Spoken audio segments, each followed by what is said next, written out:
আজ সন্ধেবেলা একটু সময় বের করে বসে গেছিলাম ব্লাউজের জন্য দুটো লটকন বানাতে। এই লটকনের ডিজাইনটা আমার খুব পছন্দের।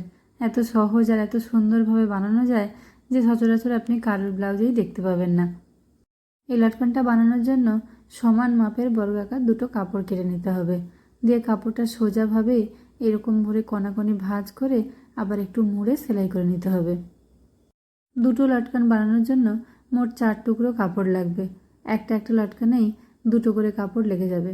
এই যে আমি দুটো কাপড় সোজা দিক থেকে মুড়ে সেলাই করে নিয়েছি। দিয়ে একটার উপরে দড়ি চাপিয়ে আর একটা উল্টো দিক থেকে চাপিয়ে দেব। দিয়ে দুটো কোণ ভালো করে সেলাই করে নেব। এই ডিজাইনটা আমি কয়েকদিন আগে ইউটিউবে দেখেছিলাম, সেটাই বানানোর চেষ্টা করলাম। একদিকের মুখটা ভালো করে দড়ির সঙ্গে আটকে দিয়ে অন্য দিকের খোলা মুখটা উল্টে নিয়েছি। এবার এই যে ফোলা অংশটা এইটা দড়ি দিয়ে আর দুটো বল লাগিয়ে সেলাই করে নেব। আপনারা দেখে অবশ্যই কমেন্ট করে জানাবেন কেমন লাগলো আপনাদের এই ফুলটা। আর ফুলটা ভালো করে দেখতে হলে ভিডিওটা লাস্ট অবধি দেখতে যে হয়ে গেছে আমার দুটো ফুল। কেমন লাগছে অবশ্যই কিন্তু জানাবেন।